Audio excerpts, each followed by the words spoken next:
Assalamualaikum warahmatullahi wabarakatuh. Hai teman-teman, balik lagi di GEP Media Channel dengan aku Kak Rahmi. Hari ini kita bakal ngebahas soal TKA Ekonomi terkait dengan struktur pasar part 1. Kira-kira soalnya seperti apa ya? Yuk kita simak penjelasannya. Oke, kita lihat nomor 1. Sebuah perusahaan yang beroperasi di pasar persaingan sempurna memiliki fungsi biaya total TC sama dengan 50 tambah 2Q tambah 4Q kuadrat, di mana Q sama dengan jumlah output, diketahui harga output per unit P sebesar 42. Penerimaan total perusahaan pada saat diperoleh laba maksimum adalah, kita teman-teman. Nah, kita lihat teman-teman. Jadi di sini dia bertanya terkait penerimaan total. Penerimaan total itu sama juga dengan yang namanya TR atau total revenue. Jadi yang dia tanya adalah nanti gimana TR-nya ketika labanya itu maksimum. Nah, laba maksimum pada suatu perusahaan itu diperoleh pada saat, ingat ya teman-teman, pada saat MR sama dengan MC atau marginal revenue, biaya marginal sama dengan marginal revenue, maksudnya penerimaan marginal sama dengan biaya marginal. Nah, kemudian diketahui apalagi nih Kak? Diketahui total cost-nya itu sama dengan 50 ditambah 2Q ditambah dengan 4Q kuadrat. Setelah itu Q katanya jumlah output dan harga per output per unit itu katanya sama dengan sebesar 42. Nah, berapakah TR-nya gitu ya, atau penerimaan total saat laba maksimum. Nah, teman-teman kita lihat ya. Jadi, rumus TR itu adalah gitu ya. Rumus TR adalah P dikali Q atau harga dikalikan dengan kuantitas. Nah, tapi teman-teman tadi kan kondisinya ini lagi laba maksimum gitu ya. Karena lagi laba maksimum, berarti kita bakal mencari MR sama dengan MC-nya dulu nih. MR sama dengan MC. MR-nya kita dapatin dari turunan si total revenue. Nah, atau kakak tulis TR aksen ya. Kemudian MC-nya dari turunan TC gitu ya. Nah, atau kakak tulis TC aksen. Nah, berarti dari sini kita bakal dapat persamaan gitu ya. Nah, turunan TC-nya berarti sama dengan 50 tambah 2Q tambah 4Q kuadrat gitu ya. Berarti kalau 50 plus 2Q tambah 4Q kuadrat, kita turunkan 2 plus 4Q. Nah, jadi kan tadi MR sama dengan MC. Nah, baru kita dapatin sekarang 2 plus 4Q sama dengan harganya tadi 42. Nah, berarti 4Q sama dengan 42 dikurangi dengan 2. 4Q sama dengan 40. Q-nya sama dengan 40 dibagi, oh ini maaf, ini 8Q ya. Turunannya 2 kali 4, 8Q. Nah, ini 8Q, hapus dulu ya sebentar. Oke, jadi 2 plus, nah turunan dari 4Q kuadrat itu adalah 8Q. Nah, berarti 2 tambah 8Q, hasilnya tadi harganya adalah 42 gitu ya. Nah, berarti 8Q, 2 tambah 8Q, 42. 8Q sama dengan 42 dikurangi 2. Kemudian berarti di sini sekarang 8, kita temuin 8Q sama dengan 40. 8Q sama dengan 40, berarti Q-nya sama dengan 40 bagi 8. Jadi Q-nya sama dengan 5. Nah, sekarang karena kita udah dapat menentukan kuantitasnya dan harganya tadi juga kita udah diketahui 42 gitu ya. Nah, berarti sekarang kita cari TR-nya gitu ya. Nah, rumus dari si TR ini adalah P dikalikan dengan Q. P-nya itu 42, kemudian Q-nya adalah 5. Berarti 5 kali 42 berarti 210. Jawaban yang benar adalah yang, kalau kita lihat opsi A kan 250, berarti dia salah ya. Yang B 210. Nah, berarti opsi yang benar adalah B. Oke, kita lihat nomor berikutnya. Kondisi yang mencerminkan keseimbangan perusahaan jangka panjang pada pasar persaingan monopolistis adalah gitu ya.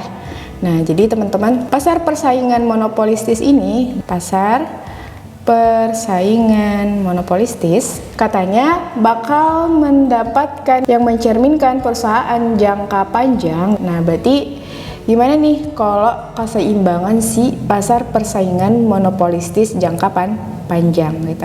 Nah, jadi kita lihat kurvanya seperti berikut ini. Nah, teman-teman, ini dia gambar dari kurva pasar persaingan monopolistis gitu ya. Nah, di sini kita lihat nih di kurva ini, kita lihat kondisinya ya. Kita lihat titik yang A. Nah, di titik A ini kita lihat ya, titik A ini terlihat kondisi bahwa si P ini, nah titiknya kan di sini ya, di A ya. Sedangkan si P ini kita lihat, sedangkan si MC, nah si MC ini titiknya di sini nih. Nah, berarti kan si P atau si harga itu lebih besar dari MC. Nah, atau harga lebih besar dari marginal cost atau biaya marginalnya gitu ya. Kondisi yang pertama. Kemudian kondisi yang kedua kita lihat di titik B-nya gitu ya. Nah, di titik B ini kita lihat bahwa si P-nya juga atau harga juga itu masih lebih besar daripada si AC gitu ya. Nah, kemudian kita lihat pada kondisi ini ada laba kan ya, laba normal yang diperoleh. Nah, jadi di sini terlihat nih laba normalnya saat apa Kak? Dia di titik E. Di titik E gitu ya, kita lihat laba normalnya itu saat apa? MR itu sama dengan MC atau penerimaan marginal sama dengan biaya marginal. Nah, di titik yang E ini. Nah, terus kita lihat juga nih dari kondisi ini si MC titiknya masih lebih tinggi dari si AC. MC lebih besar dari AC. Teman-teman bisa lihat di titik ini, di titik perpotongan antara MC dan AC gitu ya. Nah, jadi si MC masih lebih besar daripada si AC. Nah, baru sekarang kita lihat. Yang pertama katanya harga lebih tinggi dari biaya marginal. Berarti harga itu kan dia tadi P ya. Nah, P-nya lebih tinggi dari biaya marginal. Biaya marginal itu adalah MC. Berarti ini jawabannya adalah benar gitu ya. Nah, berarti kita lihat yang opsi B, harga sama dengan penerimaan marginal. Katanya P ini sama dengan MR. Nah, salah ya, karena P itu lebih besar daripada MR gitu. Nah, kemudian kita lihat perusahaan memperoleh laba normal. Nah, perusahaan ini memperoleh laba normal. Nah, jadi teman-teman kalau jangka panjang memang dia ini bakal memperoleh yang namanya laba normal. Kemudian kita lihat yang D, perusahaan menghadapi kurva permintaan yang elastis sempurna. Nah, berarti perusahaan menghadapi kurva permintaan yang elastis sempurna. Salah ya teman-teman. Soalnya kalau misalkan kita lihat dari kurva ini bukan kurva permintaan yang elastis sempurna. Nah, jadi ini adalah jawabannya yang benar A sama C gitu. Berikut adalah pernyataan-pernyataan yang benar berkaitan dengan biaya produksi kecuali A. Kurva biaya marginal memotong kurva biaya rata-rata pada saat biaya rata-rata minimum. B. Kurva biaya variabel rata-rata berada di bawah biaya rata-rata. C. Biaya yang tidak mengalami kenaikan saat jumlah produksi ditambah adalah biaya tetap dan biaya tetap rata-rata. D. Dalam jangka pendek, kurva biaya rata-rata berbentuk U. E. Kemiringan kurva biaya rata-rata positif pada saat kurva biaya rata-rata berada di atas kurva MC. Nah, teman-teman, kita lihat ya, ini dia kurva biaya produksinya. Nah, jadi ini adalah kurva biaya produksi terdiri dari ada marginal cost atau biaya marginal, kemudian average cost atau biaya rata-rata, kemudian average variable cost atau biaya variabel rata-rata. Nah, kita lihat teman-teman, jadi dari kurva ini kita lihat ya si MC. Nah, kurva yang MC, kita lihat si MC ya, marginal cost gitu ya. Marginal cost ini selalu memotong. Nah, lihat ya, ketika dia mengalami kenaikan, si MC kan lagi naik nih. Nah, mengalami kenaikan kan, dia itu nanti selalu memotong. Ketika mengalami kenaikan, kurva biaya marginal selalu memotong AC dan juga APC. Nah, pada saat minimum. Nah, pada saat minimum. Kemudian, nah si AC, kurva AC ini gitu ya, atau average cost ini, dia itu selalu berada di atas kurva APC gitu ya, berada di atas kurva APC karena biaya untuk rata-rata lebih besar dari biaya variabel rata-rata. Makanya si AC ini selalu berada di atas APC gitu. Kemudian kalau kita lihat kurva yang AVC atau average variable cost. Average variable cost ini dia ini selalu berada di bawah AC atau biaya rata-rata karena tadi dia ini lebih sedikit ya pengeluarannya untuk AVC dibandingkan dengan AC. Jadi saat jumlah produksi nanti makin banyak, nanti si AVC itu masih lebih rendah daripada si AC. AVC lebih kecil dari si AC. Kalau misalkan kita lihat dari kurva ini gitu ya, kurva yang MC di atas AC atau memotong AC, kemudian dia juga memotong APC pada saat minimum. Nah, inilah pada saat biaya si suatu perusahaan itu ketika dikeluarkan itu sangat efisien gitu ya. Nah, berarti kita lihat nih opsi dari beberapa pilihannya. Yang A, kurva biaya marginal memotong kurva biaya rata-rata pada saat biaya rata-rata minimum. Berarti jawabannya benar ya yang ini. Maksudnya untuk biaya produksi dia ini benar ya. Nah, tapi karena dia tanya yang kecuali berarti kita cari yang salah. Yang B, kurva biaya variabel rata-rata berarti biaya variabel rata-rata. Berarti ini adalah AVC ya. Nah, AVC katanya berada di bawah kurva rata-rata atau lebih kecil dari AC. Nah, berarti jawaban yang ini benar gitu ya untuk biaya produksi. Yang C, biaya yang tidak mengalami kenaikan saat jumlah produksi ditambah adalah biaya tetap dan biaya tetap rata-rata. Nah, iya, benar ya teman-teman, karena ketika mengalami produksi atau kenaikan ditambah, jadi biaya tetap itu atau fixed cost ya, kakak taruh fixed cost gitu ya, FC, atau dengan biaya tetap rata-rata gitu ya, atau AFC itu dia nanti bakal tetap gitu ya. Nah, berarti ini jawabannya benar juga. Kita lihat yang opsi D, dalam jangka pendek kurva biaya rata-rata berbentuk U. Nah, ini benar teman-teman karena kita lihat. Nah, kurva MC, AC dan APC ini terus katakan kurva biaya rata-rata, berarti kurva AC kan. Nah, berarti kurva AC ini kan dia berbentuknya U ya. Nah, seperti ini. Dia kan bentuk U. Nah, makanya jawabannya benar. Ini berarti bentuk U. Tapi kalau U terbalik kan nanti seperti ini. Kalau U seperti ini, berarti jawabannya benar. Yang E, kemiringan kurva biaya rata-rata positif pada saat kurva biaya rata-rata berada di atas kurva MC. Nah, kalau ini jawabannya itu salah ya teman-teman, karena dia harusnya kalau misalkan biaya rata-rata si AC ini, misalkan nih si AC nanti dia berada di atas MC. Nah, misalnya AC lebih besar dari MC.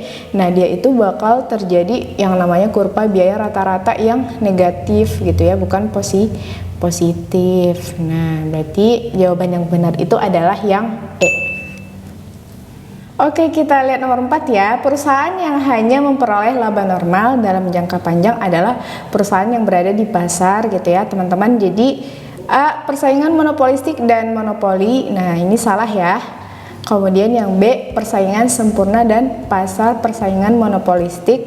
Nah, yang ini jawabannya benar, karena kalau pasar persaingan sempurna ketika dia nanti dalam jangka panjang bakal banyak kan perusahaan yang ketika dalam suatu pasar itu nanti sudah banyak penjual sama pembeli. Nah, nanti permintaannya kan makin banyak. Jadi pasar si perusahaan itu nanti bakal masuk gitu. Jadinya ketika nanti dia jangka panjang, dia bakal memperoleh laba yang normal. Nah, kalau untuk yang monopolistik gitu ya, dalam jangka panjang kan dia nanti bisa menaikkan harga gitu, tapi ketika berikutnya dan terjadi perubahan peningkatan permintaan gitu, dia bakal menurunkan harga yang jadinya nanti kembali ke keadaan yang normal seperti itu. Makanya perusahaan yang hanya memperoleh laba normal dalam jangka panjang itu adalah perusahaan persaingan sempurna dan persaingan monopolistik. Jadi jawaban yang benar adalah yang B ya. Oke teman-teman, kita lihat nomor berikutnya. Perilaku dan strategi suatu perusahaan akan memengaruhi perilaku dan strategi perusahaan lainnya. Kondisi tersebut terjadi pada Nah, A, pasar persaingan sempurna saja. Nah, ini salah ya teman-teman. Karena apa? Karena di pasar persaingan sempurna itu si PPS dia itu nanti tidak mampu mengendalikan harga, atau dia ini sebagai yang namanya price taker. Nah, kita lihat yang B, pasar persaingan monopolistik saja. Nah, ini juga salah ya teman-teman, karena apa? Kalau ini tergantung si perusahaannya gitu ya.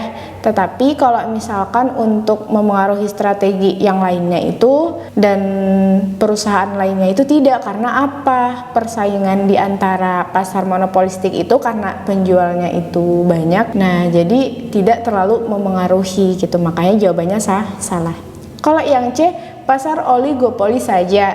Nah, yang ini jawabannya benar ya teman-teman. Karena apa? Karena di pasar persaingan oligopoli ini gitu ya. Jadi ketika di dalam suatu pasar, salah satu misalnya perusahaan itu menaikkan harga, nanti perusahaan yang lainnya akan mengikuti gitu, atau pesaingnya itu akan mengikuti kenaikan harga dari suatu perusahaan yang ada. Jadi makanya jawaban yang benar itu adalah yang C. Salahnya teman-teman pasar monopoli saja, kemudian pasar persaingan monopolistik dan pasar oligopoli salah. Jawaban yang benar yang C. Oke, kita lihat nomor berikutnya. Diketahui MP sama dengan produk marginal dan TP sama dengan produk total. Berikut adalah pernyataan-pernyataan yang benar tentang teori produksi kecuali. Nah, jadi kita lihat gambar berikut ini ya. Nah, ini ada kurva nih teman-teman. Ini adalah kurva teori produksi. Nah, nanti di variabel Y-nya itu ada input, maksudnya ini ya. Kemudian nanti di variabel X-nya ada output. Nah, kita lihat ya. Nah, katanya MP ini adalah produk marginal. Nah, berarti yang bawah ini adalah produk marginal. Kemudian TP ini adalah produk total. Nah, ini berarti produk total. Dan berikut yang benar tentang teori produksi kecuali kita lihat opsi yang A, katanya TP maksimum pada saat MP sama dengan 0. Nah, lihat di sini teman-teman. Jadi kan ini TP-nya itu kondisinya dalam keadaan maks ya. Nah, ini titik tertinggi kan, dalam keadaan maksimum. Setelah itu dia mengalami penurunan. Dan pada saat si total produk ini maksimum, nah kita lihat titik yang di bawah ini. Nah, titik ini, titik MP ini dia berada pada kondisi 0 gitu ya. MP sama dengan 0. Berarti opsi yang A itu untuk teori produksi benar ya. Yang B, kurva MP memotong kurva AP pada saat AP maksimum. Nah, lihat ya teman-teman. Nah, kurva MP ini kan di sini ya. Nah, dia ini memotong kurva AP pada saat maksimum. Nah, AP maksimum itu nah di titik yang sini ya. Lihat teman-teman, titik yang ini AP-nya lagi maks ini. AP-nya lagi maksimum. Nah, berarti benar ya. Kurva MP memotong kurva AP pada saat maksimum. Kemudian kita lihat yang C, kurva TP menurun pada saat MP negatif. Nah, kita lihat teman-teman, berarti kan tadi dia ketika TP-nya maksimum, si MP-nya 0. Berarti kalau ketika TP-nya menurun, berarti nanti si MP-nya bisa jadi nih ke sini kan jadinya titik. Nah, dan dia ini nanti bisa bernilai yang namanya negatif kalau si TP itu turun. Kemudian kita lihat, berarti ini benar, kurva MP dan kurva AP berbentuk putar balik. Nah, ini kan kurva AP sama MP, kita lihat kurva AP itu jadinya dia gini kan dek, kemudian MP-nya juga, nah dia juga seperti ini. Nah, berarti ini adalah U yang terbalik. Berarti benar ya. Yang terakhir E, MP selalu bernilai positif. Nah, ini salah ya, karena apa? Si MP ini bisa bernilai negatif. Kenapa? Karena ketika TP menurun, nilai si MP bakal negatif. Berarti jawaban yang benar itu adalah yang E. Oke, kita lihat ya teman-teman. Diketahui MC sama dengan biaya marginal, AC sama dengan biaya rata-rata, dan TC sama dengan biaya total. Berikut ini manakah pernyataan yang tidak benar tentang biaya produksi? Nah, ini kakak udah gambar ya teman-teman. Ini dia kurva dari biaya produksi gitu ya. Nah, jadi kita lihat X-nya ini adalah kuantitas, kemudian garis yang Y-nya ini adalah harga. Nah, kemudian kita lihat ini ada kurva MC, AC, sama AVC. Nah, kata dia yang tidak benar tentang biaya produksi gitu ya. Kita lihat ya, opsi yang A, AC selalu bernilai positif. Nah, kita lihat ya teman-teman, dari kurva ini kita lihat nilai AC ini adalah positif karena dia berbentuknya atau dia ini garisnya itu di atas variabel X gitu ya. Nah, berarti dia bernilai positif. Berarti untuk yang pernyataan A dia benar. Kemudian kita lihat yang B, MC memotong kurva APC pada titik minimumnya. Kita lihat kurva MC ya. Nah, MC ini kan ketika dia naik, dia mengalami yang namanya pemotongan kurva APC sama AC. Lihat ya, titik yang ini pada saat minimum gitu ya. Pada saat titik AC minimum, saat APC minimum, dia bakal memotong AC minimum sama AVC-nya minimum. Kemudian berarti jawabannya benar. Kurva untuk biaya produksi benar. Kurva AC naik ketika MC lebih besar daripada AC. Nah, ini benar ya teman-teman, karena kita lihat nih, ketika si MC mengalami kenaikan gitu ya. Ini kan dia lagi naik nih. Berarti si MC ini bakal memotong AC kan di titik terendahnya gitu. Nah, ketika dia nanti mengalami kenaikan, MC ini nanti bakal lebih besar daripada AC. Karena MC lebih besar daripada AC, berarti nanti si AC-nya bakal mengalami kenaikan. Makanya jawabannya benar.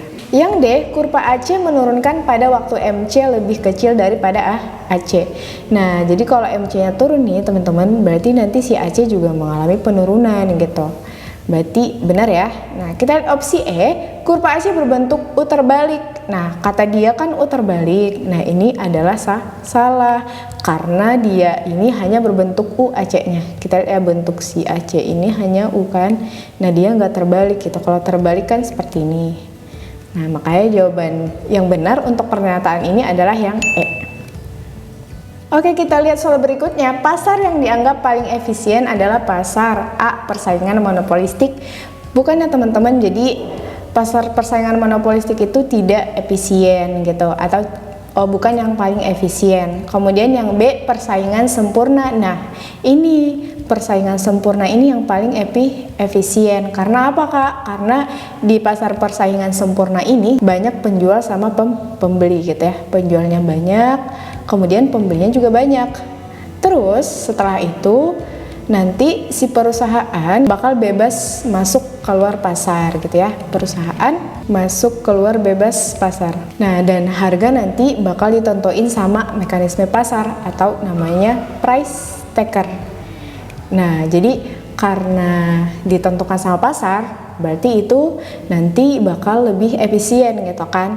Nah, makanya jawaban yang benar adalah yang B. Berarti yang monopoli salah, oligopoli juga salah, dan oligopsoni juga salah.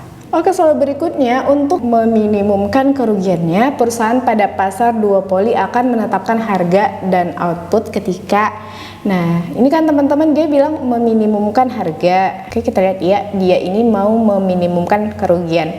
Nah, berarti dia ini bakal ngelakuin apa gitu ya. Kita lihat teman-teman. Nah, A, penerimaan marginalnya itu katanya maksimum gitu ya. Kemudian B-nya penerimaan marginal lebih besar daripada biaya marginal. Kemudian yang C, penerimaan marginal lebih kecil dari biaya marginal. Yang D, penerimaan marginal sama dengan biaya marginal. Yang E, biaya rata-rata minimum. Nah, berarti kalau dia bilang untuk meminimumkan kerugian gitu ya, jadi itu penerimaan marginalnya itu atau MR-nya itu nanti teman-teman bakal lebih kecil dari MC-nya. Makanya jawaban yang benar itu adalah yang C.